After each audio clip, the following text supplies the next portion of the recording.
This week on RSBANDB Update, Zamorak's first patches fix key issues, but in the meantime, we talk about the aftermath of Aftermath. Is the Sixth Age over?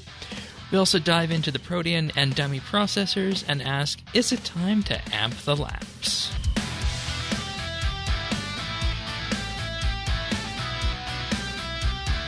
This is RSBANDB Update, episode 891, recorded Thursday, July 14th, 2022. Toodles!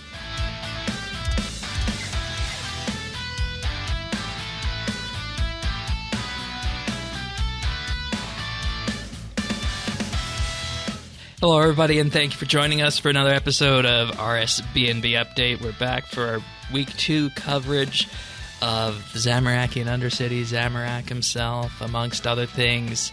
Unfortunately, folks, Tanis is not here this week. He became very ill last night, and he's recovering today, so we wish him all the best. But joining us today to deliver this podcast is Earth and Questcaping. Welcome aboard to the both of you.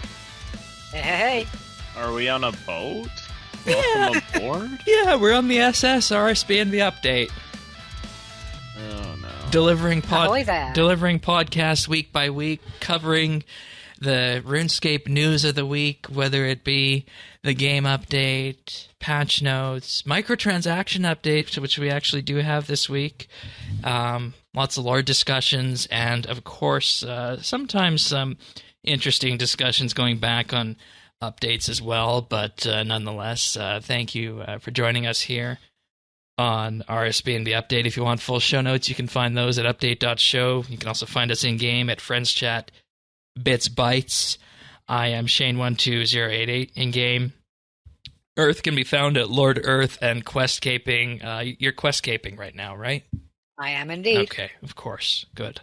Always nice when people's names match up with with what we call them on air. But nonetheless, I realized after last week's podcast that was a lot of PVM and combat last week. But we just have to say that in terms of what we covered in terms of rewards and drops and mechanics and such. And I really enjoyed the boss myself. I know Earth took a run with us. What did you think of what'd you think of the run when you went? It was interesting. Yeah. Would you do it again solo? I plan to. Okay. You gonna try and beat my 27-minute and 44-second time?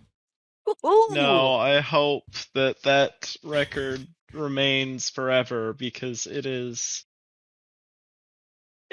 peak you surviving far longer than you should have with no right. I think you deserve that honor, having Shane. No idea. He is now the leader by 4 minutes 13 seconds. Yeah, I'm proud of you.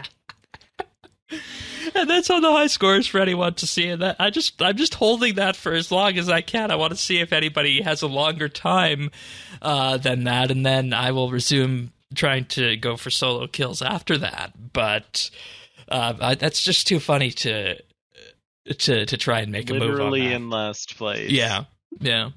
I got a message on RS asking if it was intentional this week from someone. Who saw it on the high score, and I said, not. No, it wasn't. wasn't. You were trying as hard as you could. Yeah, but Questcaping, how did you feel about the dungeon? Well, I story moded it. Funny story. I did it day one with a whole group of fairly PVM noob types. Right. I'm mid-tier PVM myself, but brought some people along, and we could not do it on story mode thanks to a lovely little bug where story mode was meant to be 90% less damage. Instead, it was 90% of the damage. So basically the same. We made a few stabs at it and could not even make it past a couple of phases. Yeah. So, yeah, that was us retiring for the day. Get fixed. I think it got fixed minutes after we stopped. So yeah, first day. Okay, so by the time I got around to it that evening, probably it had been fixed. Mm-hmm. Okay. Yeah. Yeah. Because I saw that and was like, I must have fixed that quick, or I'm better than I think I am. In any case, for people wanting to try, Free Death Week has been extended to July 18th, and they modified it so that familiars will be kept now rather than being lost upon death. So there's that too. You'll just respawn in Death's office, which I think is the better way to go about it, because, obviously when you die, you lose the familiar, but you also, with that, have to pick up anything that was in it if it was a beast of burden. So just added an extra little wrinkle that needed to be fixed, reclaimed upon reappearing in Death's office. So, nonetheless, we're going to start off with some of the patch notes for Zamorak this week, because that's effectively where we left off. Then we're going to move into the lore discussion of Aftermath. So Aftermath, as we're calling it. So starting off, mobs inside the Zamorakian Undercity have had their health pools adjusted, and several will now start with a lower base HP, but scale slightly harder. This will mean fewer HP hit points need to be dealt with at all enrages, with normal mode actually being the most affected, interestingly enough. And what we noticed when we were in there is that most of the heavier, chunky NPCs did appear to scale linearly with the number of people that were in the dungeon. And I don't know if this is going to have any impact on story or not. Oh, it definitely had an impact on story mode. I did have a difference between my first attempt was with 4 people story mode. My successful attempt was just solo story mode. But yeah, it felt like so much more of a slog on release day than it did solo, just playing by myself a week later with the patch notes in effect. Oh, wow, okay. It felt like night and day. Like, it took several minutes on some of the mini bosses with 4 people on them, and that feels a bit odd for story mode, honestly. Right. And the interesting part about that is there's actually there was a patch note for HP scaling for just in rage mode. So I guess this is definitely something as well for story mode that you were feeling as well. I thought maybe that other patch note or the hotfix might have been for all, but it looks to have been just in rage. So, All right. They also slightly changed the number of mobs on some of the dungeon gates, in particular reducing the number of demons that were needed to be killed at lower enrages. Yeah, I was surprised that some of the little gates were opening earlier than expected. Right. Like, oh, okay, could just sail right through. Yeah. And I mean that's I feel like that's what needs to be done, and it keeps it in line with the previous EDs that have been released, so it's fine. And they also addressed a safe spot in the fight with Eterna, the ritual leader, that kept the players safe from her spiked floor traps, which we might have been using inadvertently when we did our kills. You deadass told me, hey, stand here. Well, yeah, I mean... What do you mean inadvertently? Well, I thought maybe they weren't supposed to go in that area. RSBANDB, bug abuse? Mm-hmm. I mean, it's... get me banned for bug abuse, Shane. This is your fault. I mean, it's minor, of all things. It's not like we, slope. I mean, it's not like we went through an entire elite dungeon and then bug abused it to a point where we were skipping the entire dungeon to get to the final boss, like certain groups of people were doing for the last year and a half or so on the other. Now you can do that legally after 25 kills. 25 kills. Hilarious. In any case, they also made some changes to the Chaos Roar melee ability this week, including that the ability now requires a target to be cast and needs to hit in order to apply the buff, meaning it's no longer an effective switch for non-melee players. Oops. Non-what players? Fine, non-melee. Oh. Yes. It also deals a small chunk of damage between 20 and 130% ability damage. Tooltips have been updated, and it will work for all hits in an AoE or twin hit abilities. And the example for this is the Hurricane ability, which doubles its damage against all targets, which when you think about how much damage you can pull off of a hurricane, this is pretty big. It remains for channeling that only the first hit will be doubled. Go ahead. Yeah, I saw a wild post about this one, like a video demonstrating someone using it with the Karasi sword special attack. Oh, God. Which, that's a hell of a throwback, and just absolutely obliterating in AoE with it. And the Karasi's attack was magic, so this would have been before patch note then. Okay. No, this was after. After. Isn't that a magic-based special attack, I think? It is, but it's a melee weapon, so I guess maybe it counts. But whatever it is, it seems to be working. Okay, very interesting. Very interesting. And, you know, with this, they made it very clear that this wasn't supposed to be the be-all and end-all to fix the melee combat style. There's going to need to be... A what? It's not the be-all and end-all to fix the melee combat style, and there'll be other things that need to be done along the way as well. So... this was an interesting one. Fixed an issue that allowed players who died to be pulled into Phase 7 while they were in the Zamorakian Undercity as their teammates transitioned into Infernus. I saw some people complaining about this, but since I have not done Phase 7, I'm not entirely sure how this would happen. All I know is that it seemed to be relatively rare. And then, there was also an issue where if you died during the encounter, the reward chest would not spawn, and you would not get your reward at the end of it. A bit of hardcore Iron Man light, hey? Yes, that's a funny way of looking at it, isn't it? I mean... You die? Sorry. I mean, not if you miss out on a codex or something, but oh, you know. God. But you know. You'd never know. They also fixed a crash on Intel GPU devices when entering the boss dungeon. I believe this is what the issue that Taxi was having last week, having to set draw distance down to minimum on the Intel GPU. So that's good. That's been fixed. There was also an issue fixed where the haste effect from one of the runes would not correctly reduce the cooldown of the Disruption Shield spell.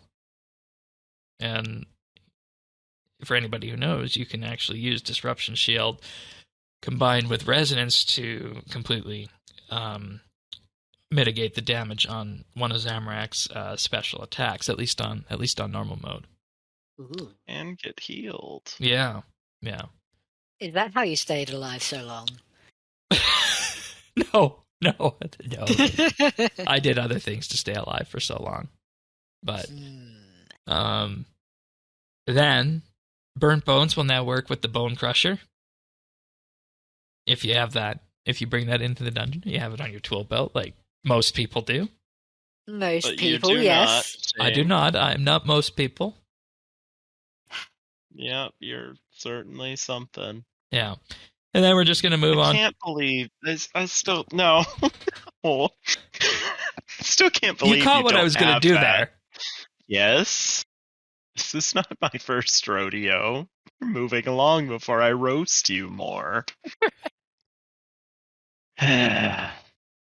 Anyways. Did you want to say... Have the full... Oh, I wanted to say a lot, but out of respect for the listeners and their time, I will refrain. Okay, fair enough. But they're missing out on so much good content. Oh, they are. If they want to hear me roast Shane, they could always come to our Tuesday night PC gaming events. Nice plug. Which you can find more information about on our Discord. RSBANDB.com/Discord.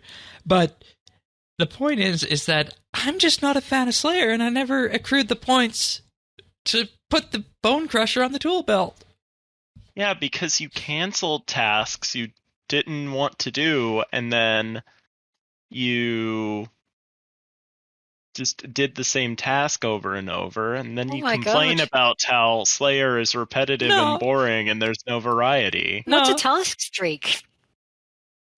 I can actually check that for you. It's actually fairly high. But Oh boy. like I have my favorite He tasks. doesn't even have the max level Slayer helm. No, I don't. My God. Let's see. Oh, that's not that. But effectively, it comes down to a point of No, me. you have a number. No, it comes down to a God. point of me just not liking Slayer. Shane, you are logged into the game. What's the number? 242. What? 200, How? 242. Minus 578. My current task is 68 steel dragons. Oh, you didn't cancel that one? No, I didn't. Huh. Finally breaking the Interesting. habit. Anyways, I'm just not a fan. Slayer is repetitive. I have my favorite tasks, like Lost Grove creatures, dinosaurs, the other dinosaur flowery things, chaos No wonder giants. you hate Slayer. You're going to the worst island. Oh. All right, back onto patch notes. Moving on into some general patch notes. The amount of Herblore XP gained from protein shakes has been adjusted, and the description of all the Dine arrows have been updated to reflect their functionality, and those tooltips were already huge walls of text, so good luck on trying to find the difference between all that. But I will say, and we did say this last week, that the Dine arrows are wonderful in the new dungeon. So there's that. Ooh. All right. I believe with that we can start talking about the aftermath of Aftermath, or Aftermath's Aftermath, as I was calling it. And I have some questions for you guys about the general lore ramifications of what we ran into in the dungeon. And I think the first one that a lot of people were wondering is that did we actually think we'd be successful, restore the edicts, and push the gods out? Yes. Okay. Mm-hmm. Because that's one of the... Did you not? Well, I did, but it's one of the questions that came up. People were wondering if they'd actually go all that way and actually push the gods out at the end of the storyline. I was thinking on a meta level, if there was going to be a twist, I'm not sure there'd be room for it in an elite dungeon. Maybe in a quest, not in an elite dungeon playing out from start to finish with Zamorak as boss. Okay. I'm trying to remember my quest, but has Jagex done like a huge twist like that at the end of the quest? Regicide? Okay, that's a good one. I go back to Azanadra's quest as well, with the Temple Knights. That was a bit of a twist, wasn't it? Plague's End, Dark Lord of Seren all along. Yeah. But I don't think any of them would be as big as if they said, oh, we're not actually going to restore the edicts. But Really? Regicide was pretty big, dude. But that wasn't on... Fighting for the wrong side this whole time. I know, but that's not at this cosmic scale that we've been operating at for the last 9 That years. still hasn't got over a plot twist from about 15 years ago. It's okay. I mean, I want to ask the next question then, because I honestly thought that you guys might have thought there was a twist incoming on that. no. There were a few people I saw, but mostly the opinion from my general perception seemed to be, yeah, this is happening, this is what we are barreling towards, full throttle, and most of the beliefs otherwise seem to be founded in some kind of cope. Not gonna lie. Yeah, that's fair. That's fair. Because when you think about it, we spent all that time with the characters and whatnot, and you might as well... you might get attached to those characters, and that's 100% valid thing to do, I feel. So, There as have definitely been people who are a little upset, or maybe not even a little upset. Yeah, I've seen maybe that a on lot social upset. media. Yeah, I have from numerous people in numerous corners of the community, I'll say. So, we wind up after we successfully restore the edicts. We learn that Adrastea has been appointed the the Basilisa of the Kingdoms by Zamorak. By Saradomin, sorry. Whoa! That kind of slipped out there. Double agent! Why would they use this term? Because Saradomin is based heavily in Greek culture. Okay. And that's the feminine, like, it's a form feminine of king in Yes. Greek. Okay. They used the masculine form for Saradomin himself in Twilight of the Gods. Yeah. Okay. And I must admit to the listeners, my ancient Greek is not up to par as to where it is from both of our co-hosts Learn today. the lore.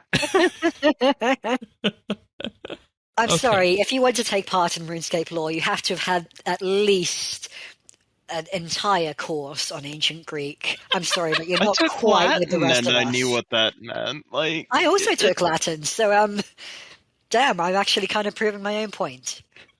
I mean, you don't have to take a course to know that they're based heavily in Greek and to look up a word that you don't know, Shane. Okay. Fair.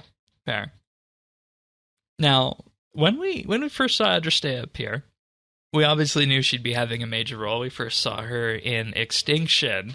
And one of the things I think that leads on nicely from Extinction and into this is that we started to see in Saradomin a full character arc come into play, him coming full circle in that maybe he's been humbled by the recent events and actually now sees the need for the gods to step away.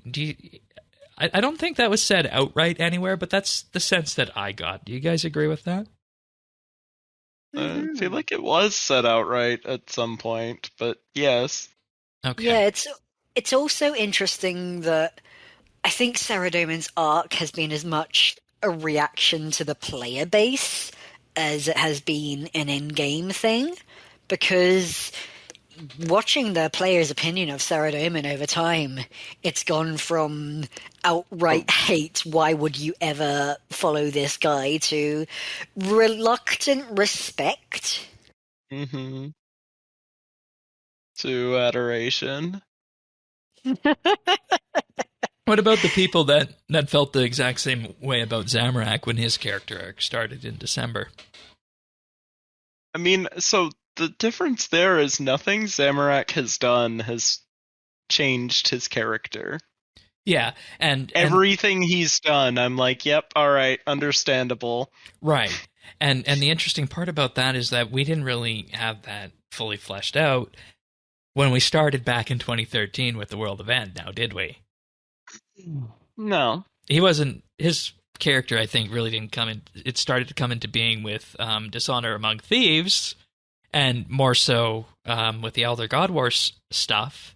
But back at World Event 1, I think there was still the very simple idea in much of the player base, and this falls to Jagex for not putting it out there first, is that Saradomin good, Zamorak bad. And I think that's why Saradomin won World Event 1, and we went on the path that we did with him. And I think if we would have had that lore from Dishonor Among Thieves, which I realize we're putting a huge weight on the devs for trying to flesh out a character at the beginning of what was going to be this huge character arc where the players could have choices and whatnot. But I feel like there would have been an entirely different outcome to World Event 1 if the Zamorak of today went up against the Saradomin that we knew back then. I think the change would certainly be the Saradomin of today. Yeah. Because again, the change is Saradomin of today. Character has not... It hasn't changed. But I'm saying if we would have known more... At any point ever. I'm saying if we would have known more about Zamorak back in the day, that might have tilted the outcome. And then Saradomin gets humbled right from the start. There you go. Mm-hmm. I want to say on the note of Zamorak that I've seen a lot from Modjack in the Discord saying that a lot of the downfall of the previous approach, like the Dishonor Among Thieves approach, is that every god essentially has to be someone you can side with. Right. Because there was the whole emissary system Yeah. in place and Yeah. whatnot, and player choice. Yeah. But now, Zamorak can just be a villain, and villains are allowed to do things. Big things that might make some of the player base side against him, but that's okay, because we can do that now. And some things that parts of the player base would like. Hmm. Because you gotta bet there were some American patriots last week hearing Zamorak say liberty or death who wanted to be on his side in that dungeon. Oh, Yeah. do you think they launched that on a specific day for a reason? We talked about that for about a minute and a half last week, and we said, it's a nice touch, but probably not. Oh, I would have. Okay. Modjack with all the draft titles. Independence Day.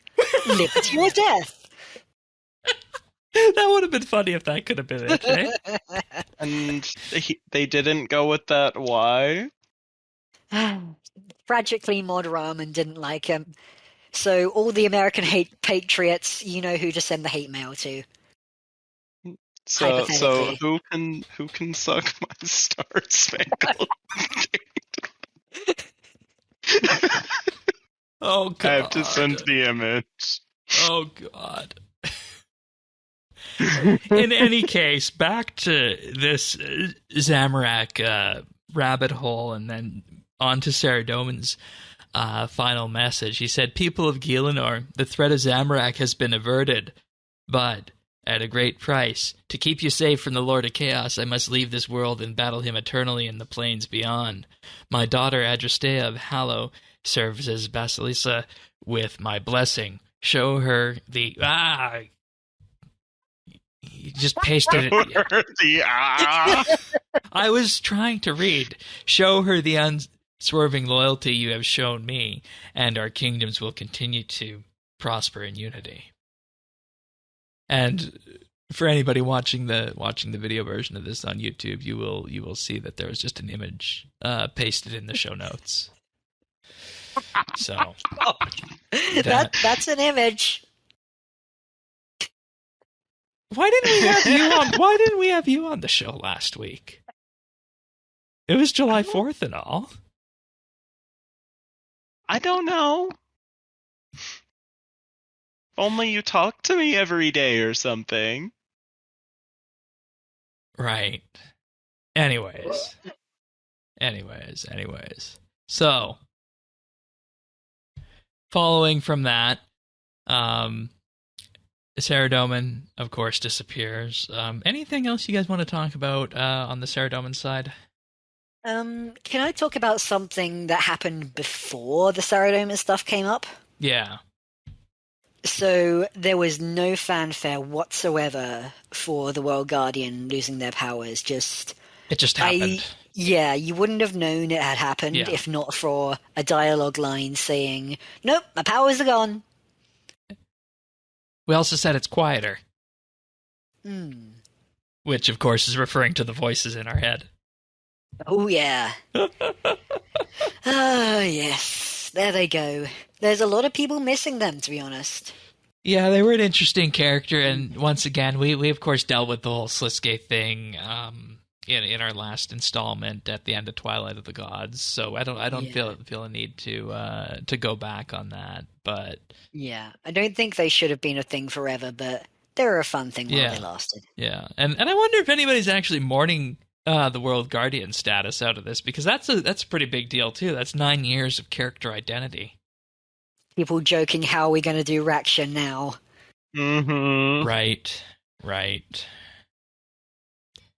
I had something else the other day I ran into that I don't remember what it was I was doing. Okay. There's still a few references that, like, oh, I can do this. I'm the World Guardian.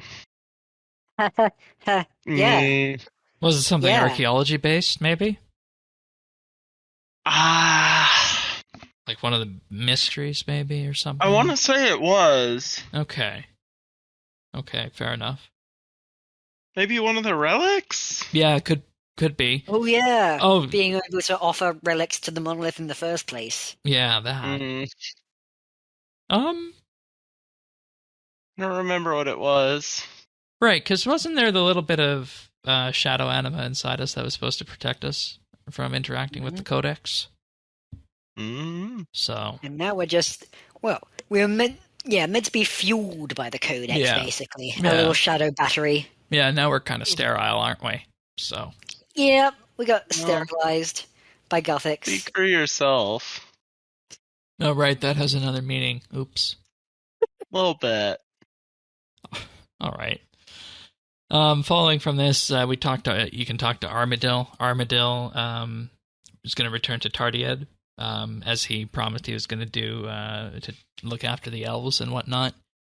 But he wishes that, as for this world, he could have spent more time in the wilderness, near where he lived with Obasuth. So that was Obi-Wan? Obasuth, his former husband. That was a nice touch. Yeah, so the Pride event, only about a month gone at this point, and now we get to see Armadil's side of it, and damn, still sad. Bury your gaze and all of that. Yay, trope. Well, we didn't technically bury this one as much as burn him to death. Kentucky Fried Chicken. Oh, God. I remember that reference. Love me some fried chicken. I remember that reference from our, I think it was the Stormguard episode. We talked about potentially having Kentucky Fried Aviancy. With that recipe Sarap gave us. Oh, God. I don't remember that recipe. You put it in your notes. The recipe you wrote for the whole damn thing down. Twilight of the Gods. Oh, right. Frying him up. Right. I remember now. Thank you. Armadil also said that whenever he returns to Gielinor, of course, more of what he loved is always taken away, and it makes him even question the god's motives at that. So this is another god who is saying that, well, maybe our influence isn't necessarily the best thing for the world. And I actually have a quote from his dialogue on this, where he says, "What about this world is worth such a high price? Is the soil more fertile? Are the summers warmer and the winters less harsh? Is poverty impossible here? No. It's always about one thing, power. There is power here, and we gods are drawn to it like moths to a flame. And what have we done since we arrived? We have warred with one another. We have squabbled, squandered, burned entire kingdoms to ash, all for a taste of that power. But what is the point of power if it cannot protect what really matters? I have stolen it from the creators of the universe itself, yet still my OB is gone, and I cannot bring him back. I'm sorry. For what little it is worth, I am sorry for what we gods have done to this world, to the people here, and to the land itself. You are right to banish us." So, second to Gothics, Armadil is our most anti-god god. And this also kind of goes into what we started the whole Sixth Age with, is that there was the idea with the invention skill and divination that the godless faction would take a place in the stories going forward. And that never really happened in an official way. But now, the godless's biggest activists to get what they want are actually Saradomin and Armadil. You guys... Isn't that a turn up for the books? Right? Mm-hmm. I thought that was interesting. Gods are working with us against gods. What? Mm-hmm. Yep.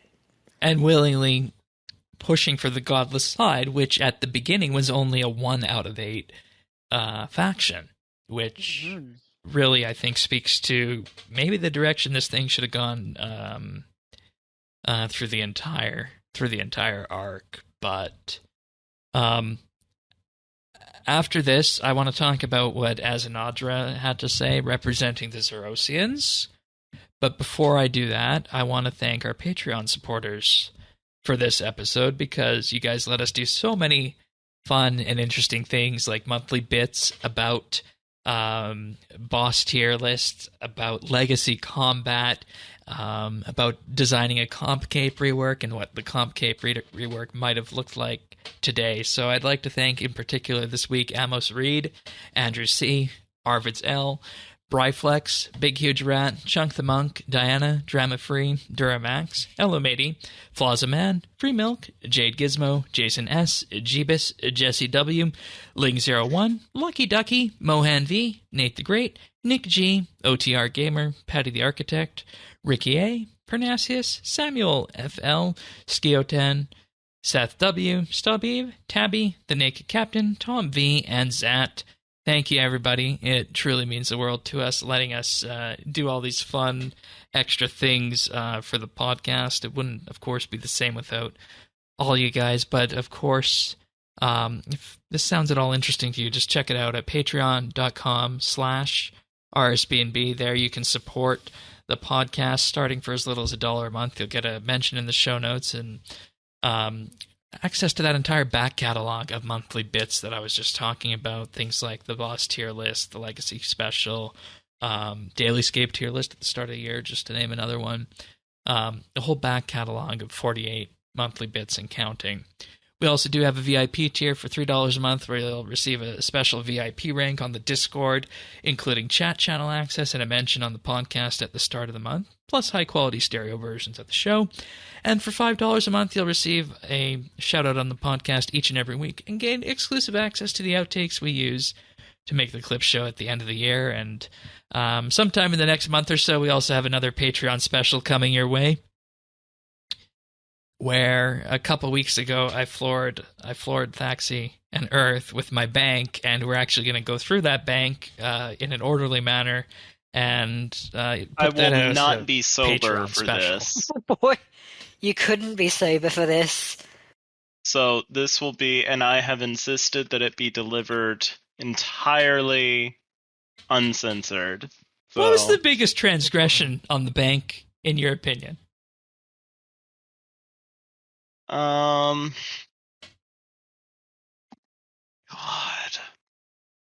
It's probably that you it can't still be that have bad your if you can't Barrows remember. armor from 15 years ago. Okay. And not for sentimental reasons, because you had a couple things in there that I called you out on and were like, no, Mike made this for me or something. And I was like, okay, all right, I'll respect that. Yeah. What did you say it was? What? You said it was something. Oh, I said if it took you that long to remember, it can't have been that bad. No, there are just so many to pick from.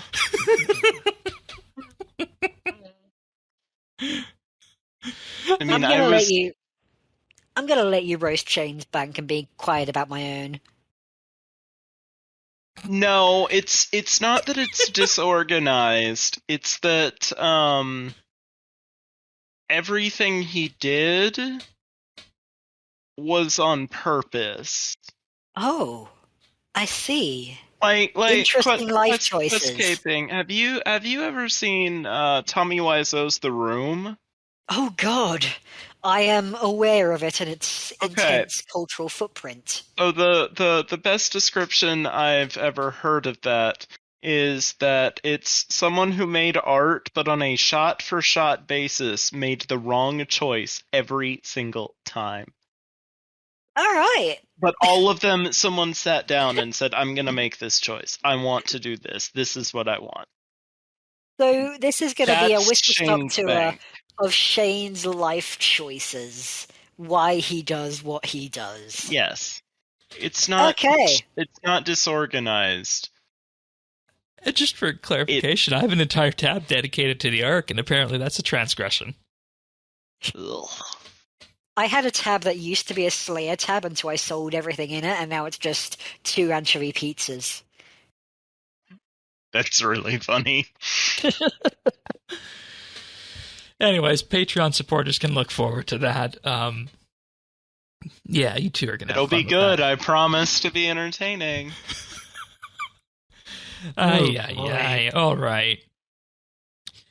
So after you talk to after you talk to Armadillo, you can talk to Azanadra who you find in Karadet with Nex and other Zerosians, and it's actually both Azinadra and Nex who are going to return to Friendscape, because Nex has enough power to be forced out by the edicts as well. And I think the things that pop up with Azinadra in particular is that we're greeted with the words that the true Zerosians stand for order and for civilization, and of course will battle the leftover minions in the wilderness, and there'll be a threat to Zerosian values, and so on and so forth. Azinadra assigns Trindine to work with Adrastea to do what must be done, what Adrastea can't or won't do.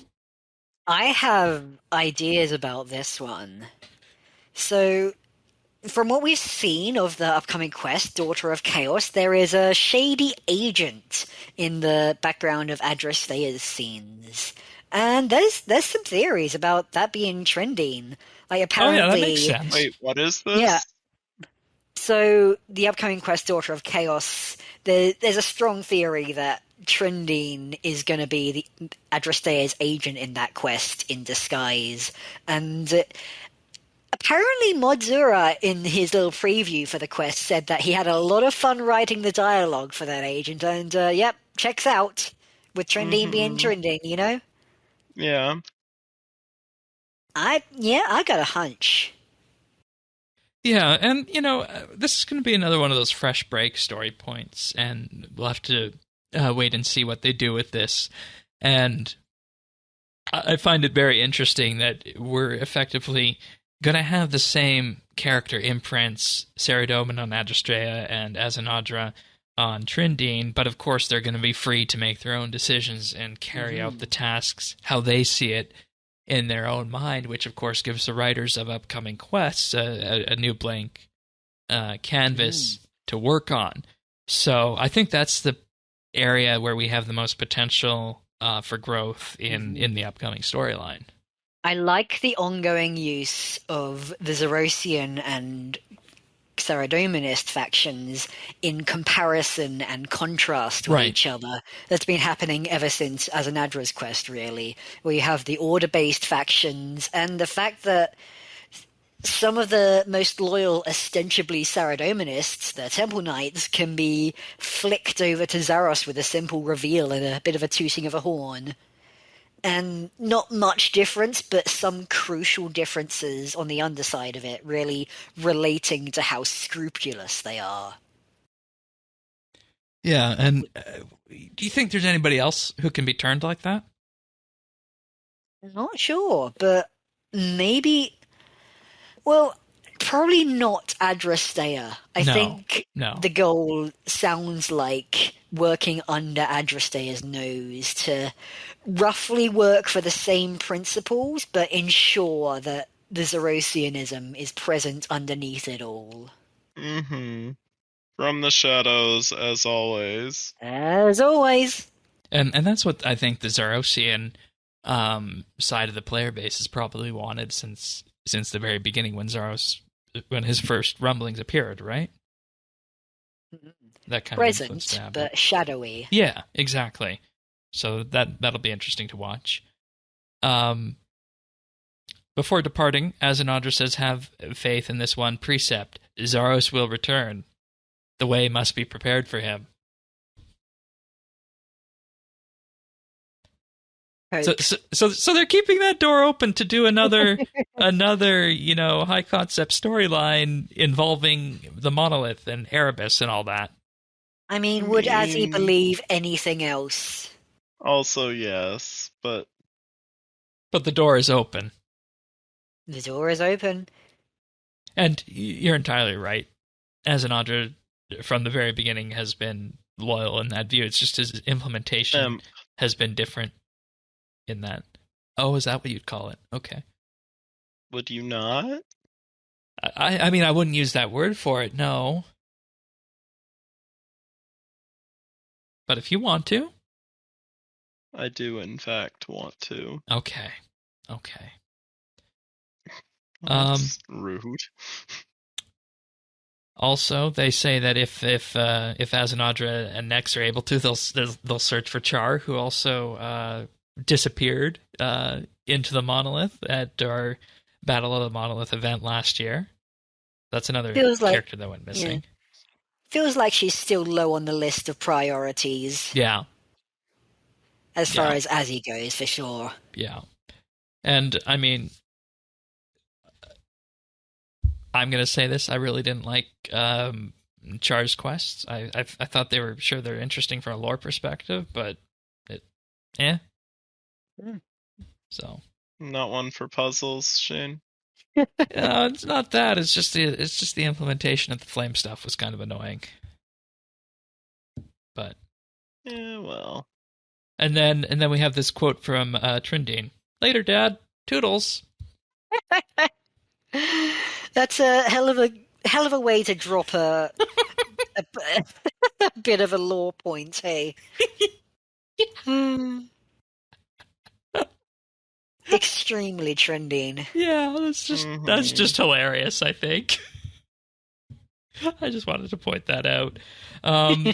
Anything else on the Zerosian side? I feel like this one was very clear cut, and we imagined this as the way it was going to go for them. There is, for what it's worth, Wahizatel's task is pushing humanity out of this dark age, essentially. Oh God, what could that mean? Pushing them out of the Dark Age, weren't you listening? Well, yeah, but the Dark Age to me is different than the Dark Age to you. I mean... What's the Dark Age to Zaros? Zaros is dark, right? Exactly. Pushing them out of the Sixth Age. And that's where I want to go next. Adrastea says that she anticipates civil war. Obviously between the Zamorakians in the wilderness, which is pointing to our next collection of updates. And not really a civil war, though. Between the Zamorakians? Mm-hmm. Different factions. Yeah, the different factions.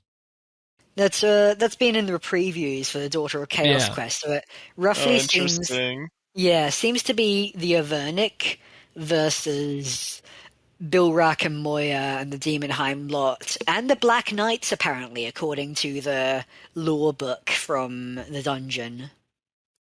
Oh, Lord Aquarius. Oh, yeah. My homie.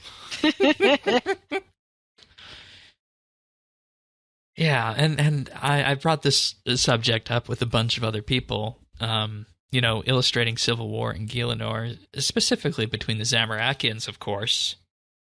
And the feeling of that was kind of like, okay, I don't necessarily know if we need to do this, but bravely forward we shall charge. Yeah, that, and I mean, it's definitely, I guess, going to be a way to rally around the wilderness revamp. Oh, is that happening? Yeah. Oh, yeah. Yeah, you didn't watch the behind the scenes for the next 3 months, did you? Nope, I did not. We're getting a wilderness revamp in August with the quest. Oh, good. Oh, yeah. Yeah. Being hunted down by demons in the middle of nowhere. Oh, yay. And this leads to the big question that I've been asking and I think has been batting around in our heads since Extinction and Twilight of the Gods. Is this the end of the Sixth Age? There are multiple answers to this from different perspectives. Because on one hand, the Sixth Age is just a marketing concept. Yeah, and it was also very short when you think of it in universe-wise. Yeah, so there's the old Rodo's Ages lore book that came out with one of the Yak tracks that's saying, hey, maybe in the future they'll decide to define the ages in a completely different way from completely different events that actually make more of a difference time-wise. Yeah.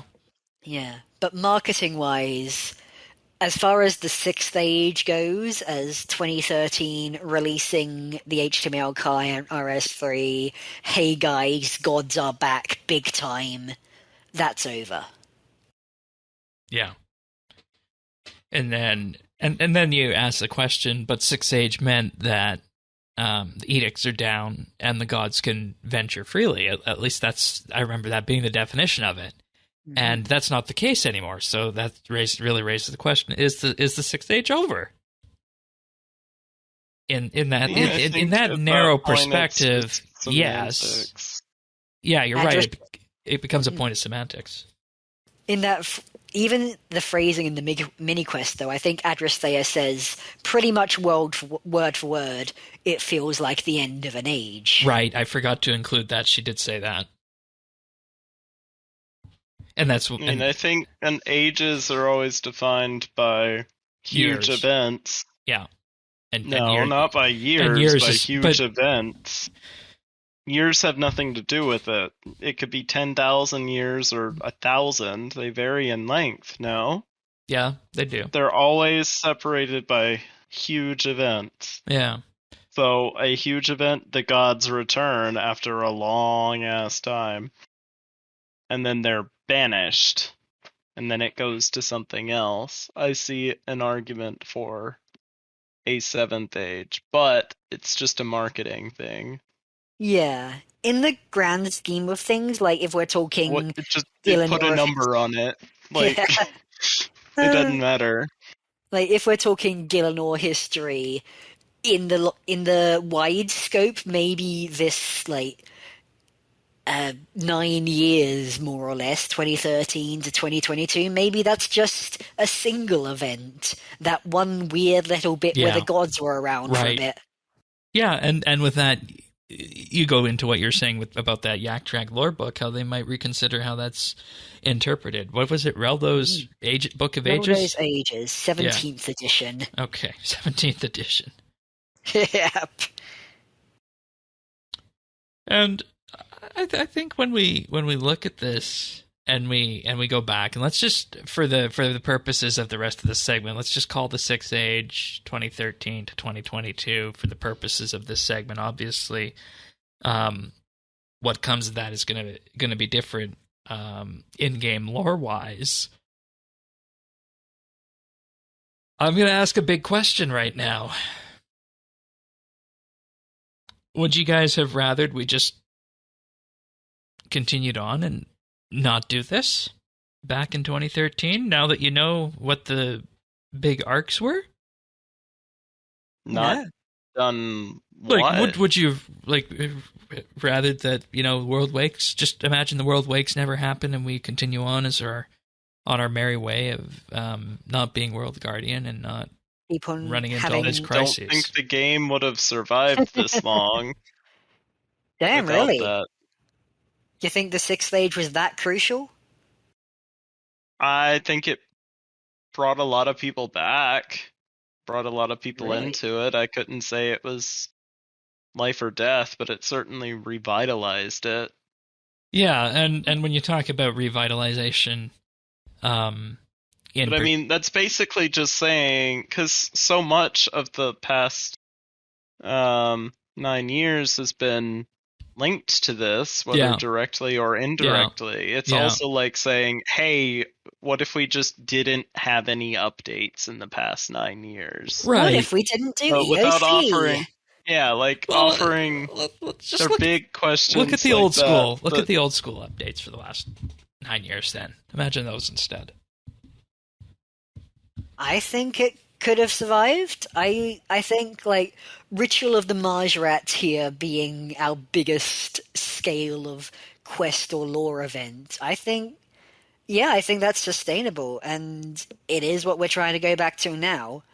I do think, though, that having the gods around as big, strong characters has been a major thing in getting people invested. There's a lot of memes and the like you see on Reddit about the clear, strong personalities of the gods, and there's so much fun being had with that. But it's well and truly possible to have those characters without them being gods, and that's what they're going for now. We have Adrastea, we have Moya. Maybe they're not too well defined yet, but that's something we can work on.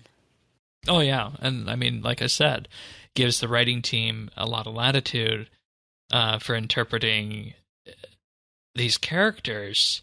And if we're going to be if we're gonna answer this question in that true form, you have to ask: would Prif have happened without a Saren influence in the Sixth Age?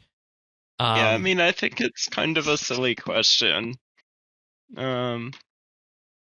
Overall. Yeah, but the question I started with is: would you have preferred to just keep it simple all along and not involve the gods, or are you glad that we did? I'm going to put the both of you on the spot now for an answer on that. I think it does involve an inherent letdown, having the gods and then ripping them away. Maybe I would have preferred it, honestly. I don't know. I liked it. Okay. I mean, I'm not feeling it as a letdown, but I see how it is. Yeah, I'm certainly not feeling let down. No, I'm not feeling let down either, and the only reason I asked this question is because I'm interested to know what the game's trajectory would have been had we not gone down this god path. Because what I said after Extinction, and what I definitely said after Twilight, was that I felt a great relief, personally, as a player, in that we weren't on this 9-year-long track, so to speak, anymore, and that we're going to be attaching and attacking these things in a much more concise manner, hopefully. We've been liberated. Yeah, that's a good way of putting it. Liberty or death. Mm-hmm.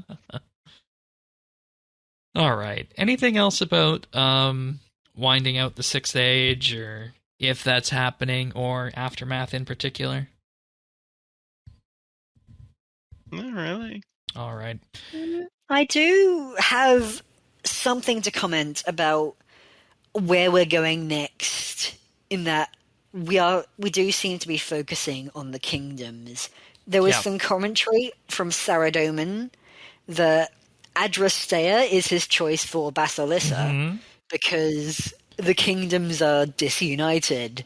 Having like nominating someone from Asgarnia would alienate the other kingdoms. And yeah, so more of that inter-kingdom politics, more of finding out an identity for Misthalin, Asgarnia, Kandarin. And wasn't there also several new characters mentioned? And wasn't there also a discussion that Adrastea was chosen because didn't she have some, I don't remember what it was, but didn't she have some experience back on Hallow of doing something similar? Not so much experience as much as being trained in statecraft from the sound of it. Okay. Mm-hmm. So that's where it gets interesting then. Fair enough. So mostly book smart and not really tested, but now is the time. Thrown in the deep end. All right, fair enough. Yay. Fair enough. All right. We do have one more update to discuss this week, and this is something that really shook the community, and I don't think it had to, and this is the new Ultra Rare Treasure Hunter promos.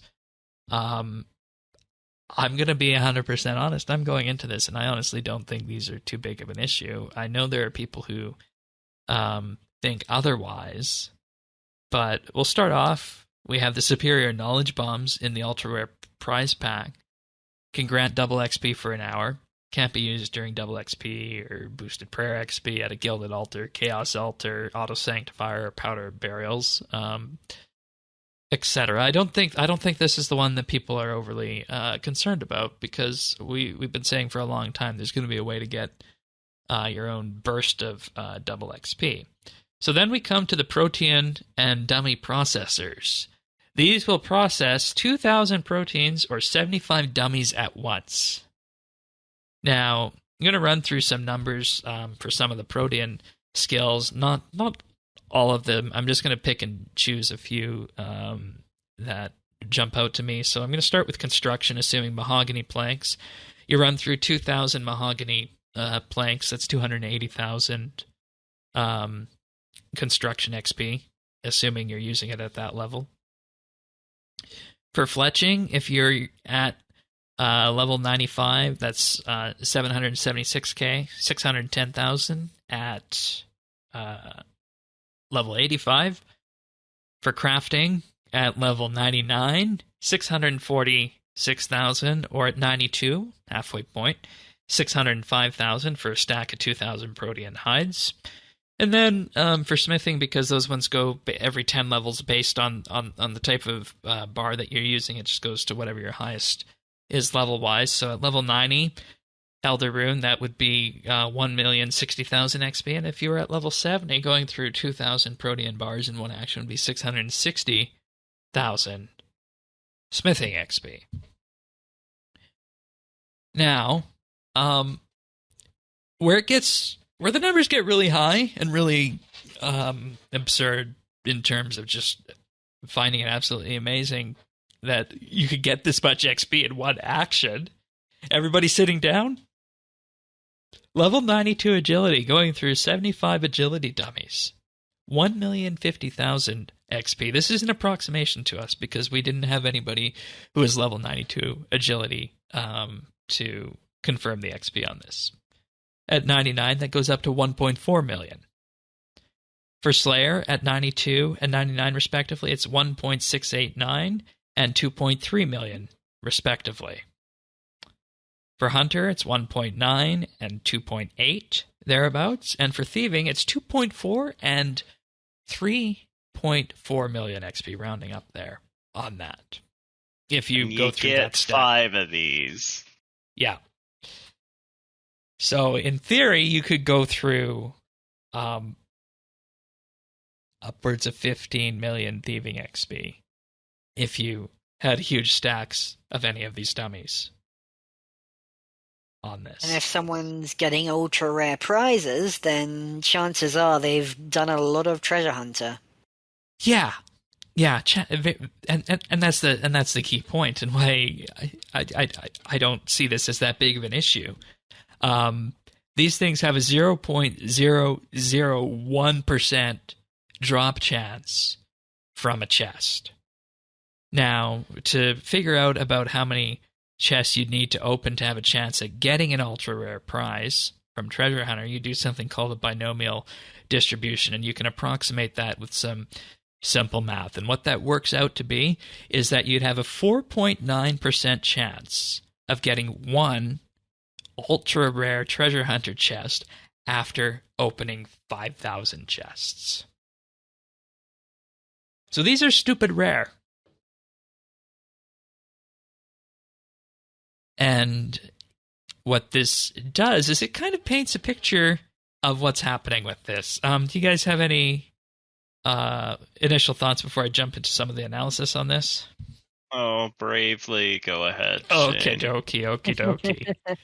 So, I think the first thing that's happening with this is that Jagex is trying to reduce the number of Proteans in the economy, because remember recently you could get Protean boxes. In the economy? Well, I mean, not necessarily in the economy, in players' banks, let's just say. In players' banks. So they give them a 5% chance after opening 5,000 boxes. To get one, yeah. I don't think that's it. Okay. Yeah, I think in the long run, it might help people who happen to have a massive build-up clear up a bit, but in the process, you're going to get a lot more. It doesn't feel like that's where the balancing is going. No. I feel like we get far less Proteans now than we did previously. Can't you literally buy them from the oddment store? Yeah, but that's capped per day at, I think, 25 medium boxes? Don't those have 100 each in them? That's a good question. I should check that. I'm not entirely sure what the number is on that.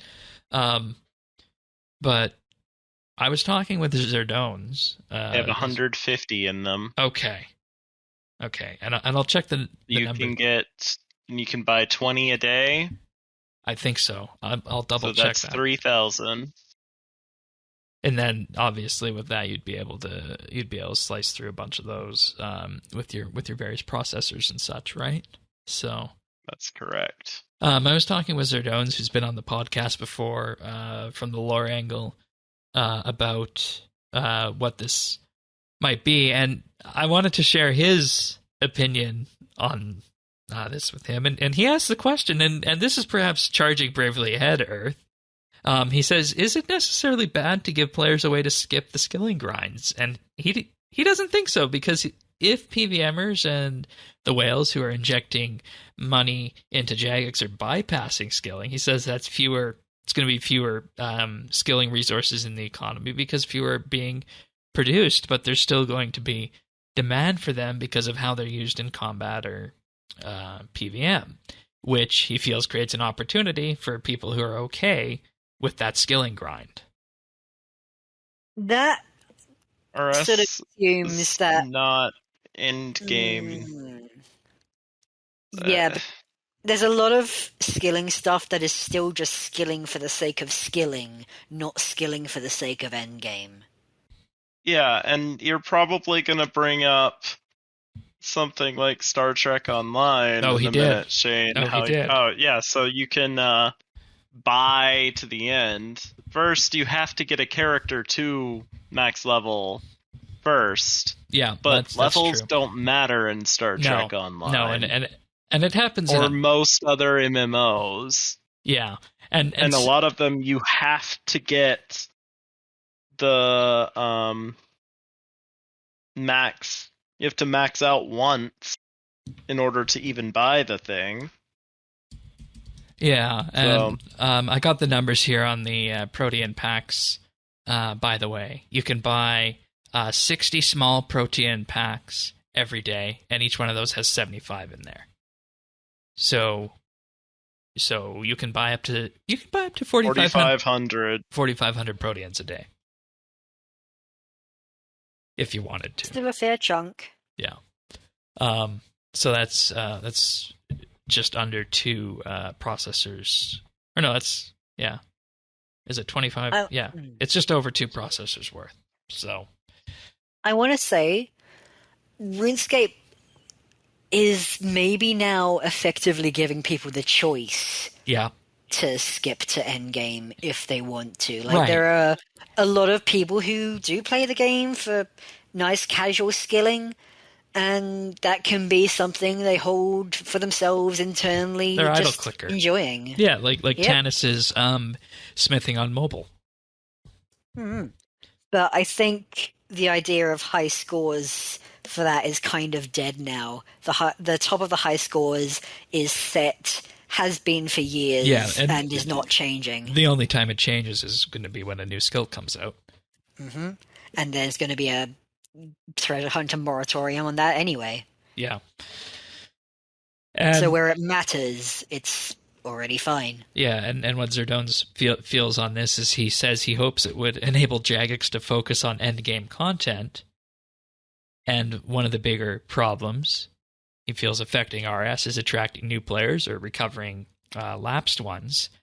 And with that, early to mid-game content is going to be, if you look at the game, generally outdated, and a lot of it is a decade plus old.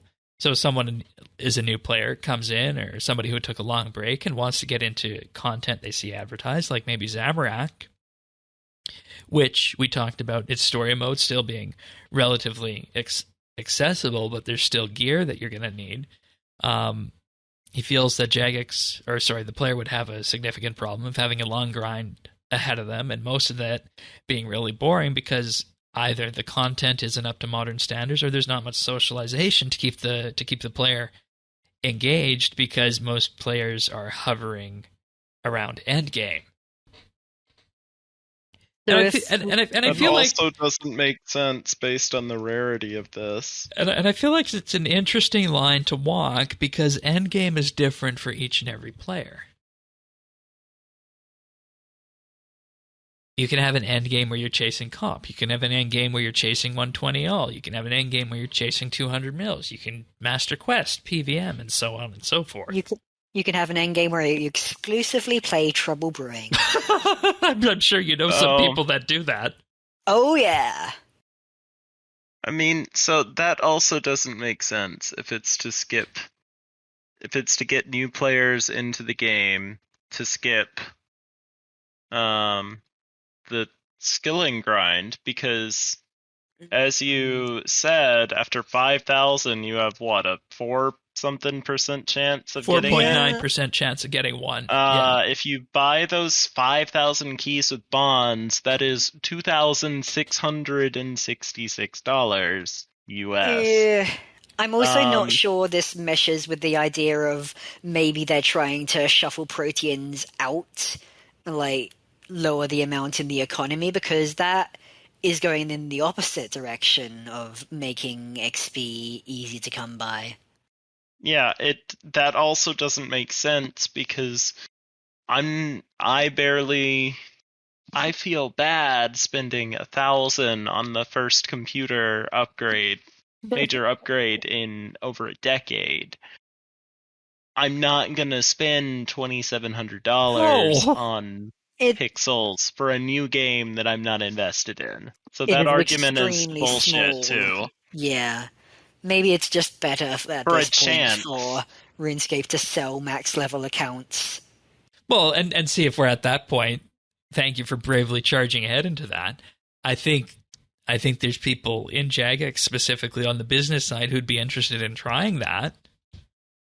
Well, no shit. If it brings in money, they're going to be interested. Right, and the question is, what kind of blowback would you get from the RS5? What kind of blowback would you get from the RS3 player base if you did that? And that leads to something else I've been thinking, and we'll never know the answer to this. How much money are they bringing in this weekend with this promo? How many people are crazy enough to be chasing these? Oh, God. Like, I don't see the appeal. Tanis, I messaged Tanis earlier. He doesn't see the appeal. He feels that if they wanted to raise a lot of money with this, they would have put another rare item behind it, like the Green Santa hat. I don't get their target market here. Right, and that's what I'm trying to figure out, is who is chasing this? People with 50 billion proteins? But even then, you're gonna get more. Yeah. I think it's a terrible decision to add to the game, but I also don't get what the benefit is. Taking Proteans out of the economy is bullshit. They're not even tradable, so that's... out of the skilling economy, I guess. Well, it's not even the skilling economy. It's just, what if it was just more of a take the Proteans... And I mean, you're gonna use them to get XP. They don't give any other benefit or products. Yeah. I mean, take the Proteans out of players' banks. The only thing that makes sense about that is that this is a precursor to direct purchase lamps. Don't we already have those? Yeah, but that's also capped. That's also capped on the Oddments store. And what, pray tell, is that cap? I think it's like 25. 25? Yeah. And that's a day. What size? Medium.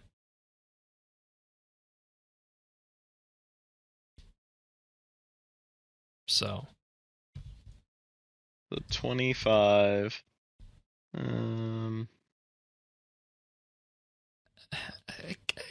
I honestly don't get this promo. I obviously get why they're doing it. They want to make money, right? But what I don't get is who's gonna chase for it. I mean, in general, there's also the introduction of ultra rare prizes from the get-go, which is also what this was packaged with. You said 25, right? Yeah. And level 92, that's 360. 30. Oh. It's 30, not 25. At level 92, that's 437 XP. So you can get that per day from lamps. Like that, and like that's not an insignificant amount, but it's not huge. Yeah, so I don't get why you're saying it. There's a cap on it is not really an argument.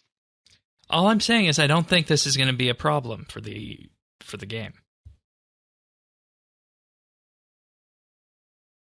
That's where I stand on it. I don't understand why it was added. They're not taking a stand in either direction. It's there and people are getting them. They're either testing the water for more stupidly rare promos, or they're trying to clean the Protean items out. Again, to what end? I don't think they'd be trying to clear them out when they've just introduced the Protean shakes. Yeah, you keep going back to that, but that argument doesn't make any sense. Right, but you can't get the Protean shakes yet in the boxes.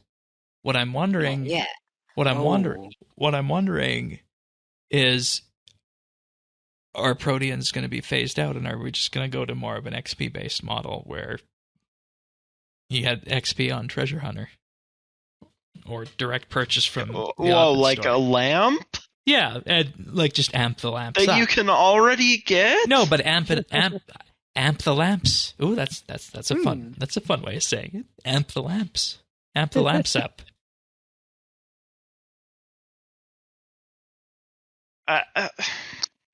Bing gets distracted by his own wording. Are you facepalming right now? Yes. Because you're not making any sense whatsoever. I'm not making sense to myself. I'm trying to figure out why this is here, aside from making more money. Maybe this just is baffling.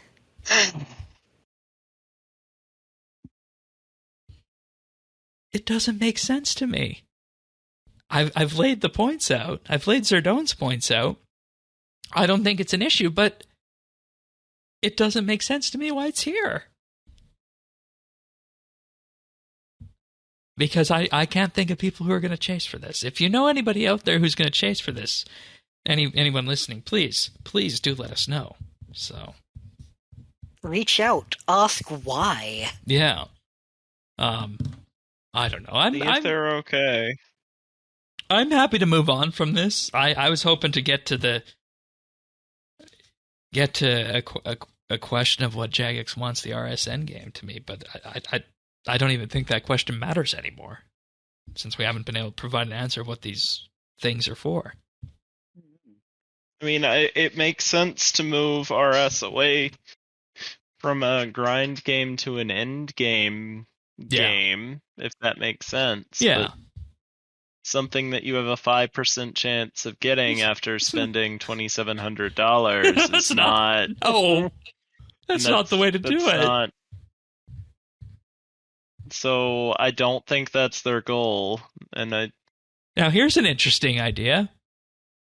How much would they have to charge outright? And please don't hate me for this, listeners. How much would they have to charge outright to give somebody a lamp that gives them 13 million XP?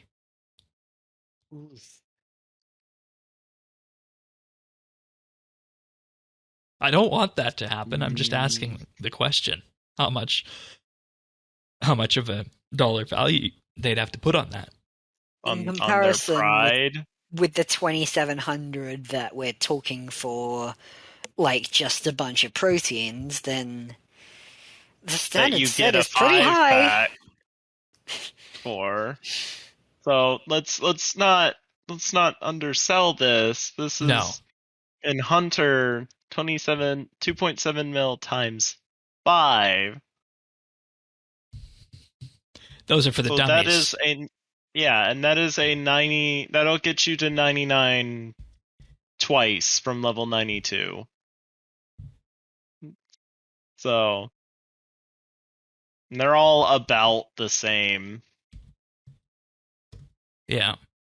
So, well, perhaps that's the answer then. Stonk up on dummies at 92 and cut half the amount of time it takes to level a skill to 99. Maybe that's the answer out of all this then. Well, we've always got you, Shane, so... What does that mean?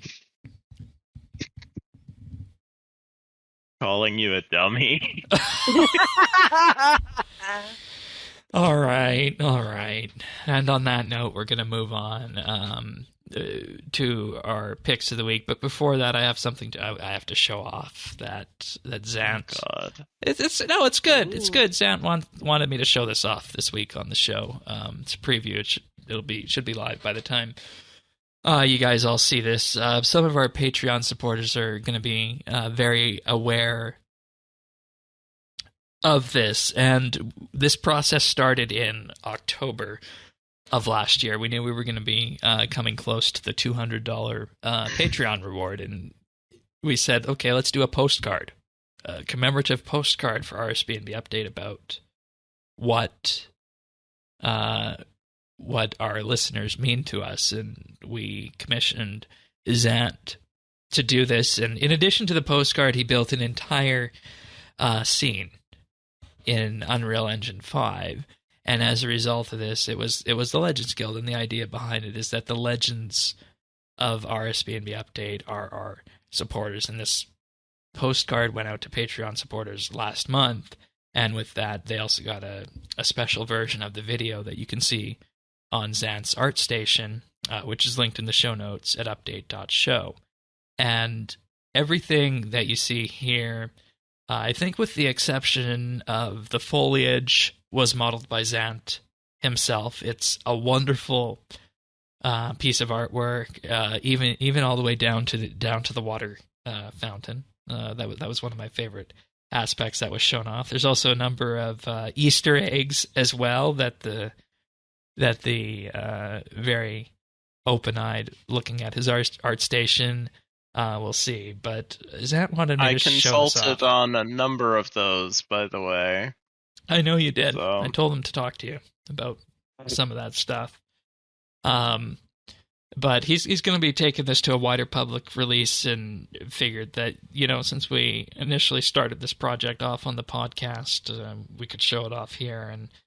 And just go to his ArtStation and have a look. There's some nice video composition effects of what we wound up going with, and when it comes down to it at the end of the day, it's just such a rich environment. And one of the things I've always enjoyed seeing in RS was how RS might look if an artist took a specific area in RS and rendered it in a modern game engine, and that's precisely what Zant did. Just created this area from the very beginning. It's the Legends Guild made in Unreal Engine 5, and just go to his ArtStation that's linked in the show notes and enjoy this and take it in. It is truly something else, and we just have to say a big, huge thank you to Zant for doing this. He really enjoyed working on this project, and it was something that was very difficult to keep secret, to the point where I almost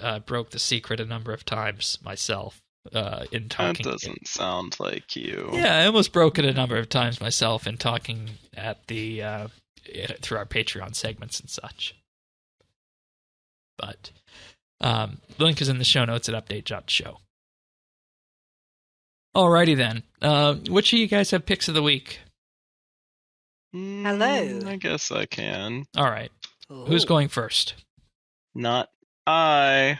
All right, go for it. I guess that's me then. All right, so I currently play Dungeons and Dragons with a bunch of people. I'm DMing a campaign at the moment, and I find that what really helps me bring anything alive is just having at least some level of basic map. Sometimes this has led to me just drawing some rectangles in Roll20 and calling it a day, but recently I have found something so much better than that. It is called Dungeon Scroll. It's a pretty cool dungeon drawing tool that will make grid-based maps for you for whatever your heart desires. There's all sorts of handy drawing tools on there. It's so much better than, for instance, using the same stairs asset multiple times that I was having to do earlier. Now you can taper your stairs to your heart's desire. Stuff like that. It's a bit niche, but if you've had the last minute drawing map experience, then this is absolutely something I find valuable. There's even a maze generator if you want to go all Sliskay's Endgame on your really? players. Yep. That's terrifying. So, yeah. You can even toggle the size. Extra large? Don't mind if I do. Oh, God. So yeah, I've always it's quite wondered. fun. I've always wondered how the DMs do this. If there's some kind of some kind of tool, or maybe a stencil set for Photoshop and the like. Or I've known a few people who make their own maps. I know someone who just grabs whatever they can off Google Images Right. last minute. But yeah, here's something nice and standardized and already set to a grid system from the off. So do what you can. Make your imagination go wild and torment some innocent players. and the Such is interesting life. part about this is that it seems to run entirely in the browser. Yes, and it's entirely free, which is also pretty rare for stuff like this, tools Yeah. like this. It's supported entirely by the creator's Patreon, Good. which is pretty cool. Good. Yeah. There is a big Patreon link, so that's always good. So wonderful. I happen to know a good number of people that play D&D who might find this useful if they already don't have tools. So thank you. All right, Earth. So my pick of the week is Skyrim Together. It recently came out with a full release. As you might be able to figure out from the name, it allows you to play Skyrim with your friends. Oh, I have dragged Shane into this with a couple of my other friends. Oh God, It's you have. terrible. It is buggy as hell, and it's exactly what you want from a Bethesda game. And when I say it is terrible, I do mean Skyrim. Skyrim Together is phenomenal because it takes the buggy mess that is Skyrim, and you can have multiple people doing it together. the communal nightmare. It's incredible. I don't know how they did it. So, no longer do you have to go through all of the dumb stuff that you normally do in a Bethesda game alone. You can do it with friends. You can share it with and your you can friends. do it well. I have a question, Earth. Can Okay. you still mod it to hell and back so that you can have Yes, you Thomas can. the Tank Engine as the Unfortunately, dragons? Unfortunately, yes, you can. Yeah. Beautiful.